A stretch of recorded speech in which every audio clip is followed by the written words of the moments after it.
आज दोपहर को एयर इंडिया की फ्लाइट संख्या AI 171 दुर्घटनाग्रस्त हुई और कई पैसेंजर इसके अंदर हताहत होने की संभावनाएं हैं। इस घटना से पूरा देश क्षुब्ध है और पूरा देश एक साथ पूर्ण संवेदनाओं के साथ ये जो दुर्भाग्यपूर्ण हादसे में पैसेंजर हताहत हुए हैं, इनके परिजनों के साथ खड़ा है। सबसे पहले मैं भारत सरकार, गुजरात सरकार, भारत सरकार के प्रधानमंत्री जी और गुजरात सरकार की ओर से भी जो लोग हताहत हुए हैं, इनके परिजनों के प्रति गहरी संवेदना व्यक्त करता हूं। 10 ही मिनटों में हादसे के भारत सरकार के पास सूचना पहुंची। तुरंत ही मैंने मुख्यमंत्री जी, यहाँ के गृह मंत्री, होम डिपार्टमेंट के control room, civil aviation department, civil aviation मंत्री, सभी से संपर्क किया।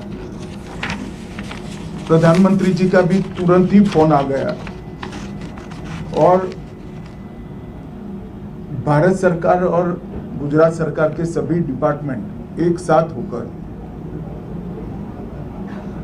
राहत और बचाव कार्य में लगे। इस विमान में कुल मिलाकर 230 यात्री देश के और विदेश के और 12 क्रू मेंबर सवार थे। इसमें से एक यात्री का बचने का अच्छा समाचार मिला है, मैं उनको मिलकर आया हूं। मृत्यु का आंकड़ा तो DNA परीक्षण और यात्रियों की पहचान के बाद ही अथॉरिटी अधिकृत रूप से घोषित करेगी, मगर जो यात्री बचा है उसको मैं मिलकर आया। घटना के तुरंत बाद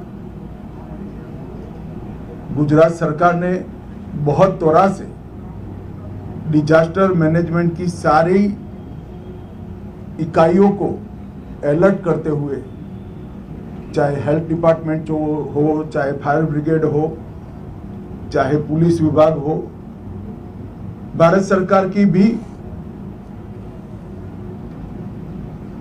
CAPF को संपर्क कर सभी ने एक साथ मिलकर राहत और बचाव का कार्य चालू किया।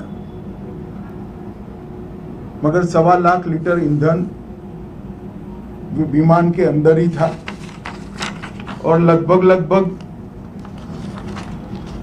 गर्मी, तापमान इतना ऊंचा हो गया कि किसी को बचाने की मौका ही नहीं मिला। अब मैं घटना स्थान पर भी जाकर आया हूं। सारे यात्रियों के मृतदेह को बाहर निकालने का काम लगभग समाप्त हो चुका है। जितने यात्रियों के परिजन यहाँ पहुंच चुके हैं, वो सबका DNA लेने की कार्यवाही भी 2-3 घंटों में समाप्त हो जाएगी।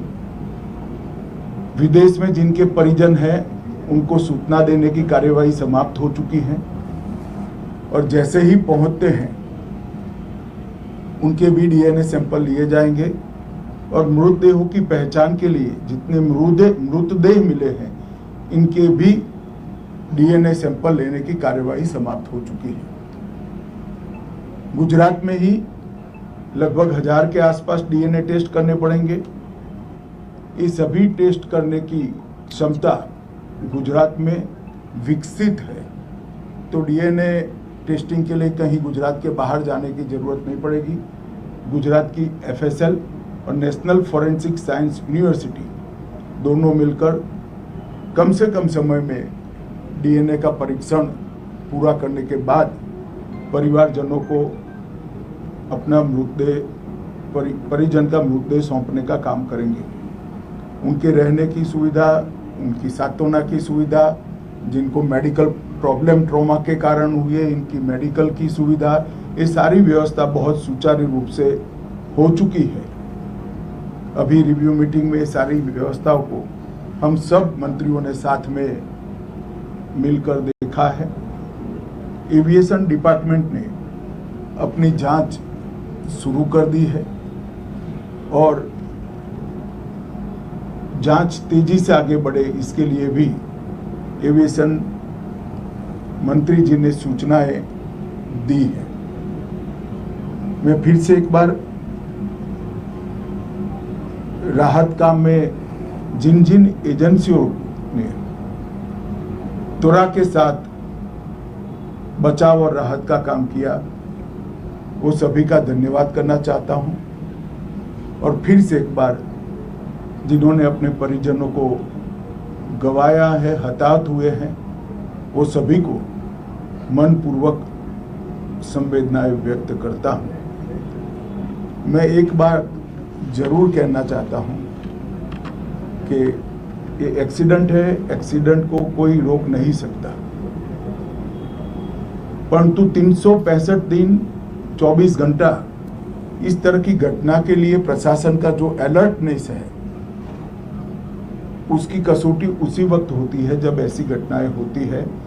और आज गुजरात के डिजास्टर मैनेजमेंट की तैयारियों का एक प्रकार से दुर्भाग्यपूर्ण तरीके से मगर कसौटी हुआ और बहुत त्वरा के साथ यहाँ पर काम किया गया, वो पूरे देश के मीडिया के सामने और परिजनों के सामने भी आया है।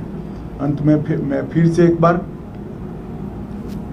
सम्माननीय प्रधानमंत्री नरेंद्र मोदी जी की ओर से, भारत सरकार और गुजरात सरकार की ओर से सभी हताहत लोगों के परिजनों के प्रति गहरी संवेदना व्यक्त करता हूं। धन्यवाद।